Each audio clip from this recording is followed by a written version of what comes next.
Hello mga report for this video. We're here at Bantayan Island Mangrove Eco Park. So itutur ko kayo dito mga ka-idol. Sobrang ganda dito.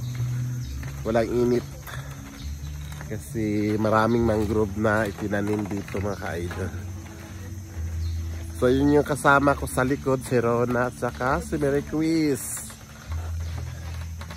So ayan. Ayan sila. Oh, dito kami. Oh. So sobrang layong nilakad natin mga ka-idol kasi mataas yung tulay na ginagawa nila. So ayan. Ayan si Syria. Si Syria ko no. Papunta na tayo sa dagat. Naman to dito ang kasal na gagawin sa dagat. Uy, layo pa lagi. Doon lagi isda oh.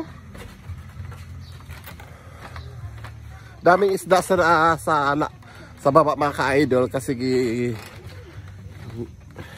dito sila nangingitlog sa mangrove. So ayan. Maglalakad tayo papunta doon sa dulo.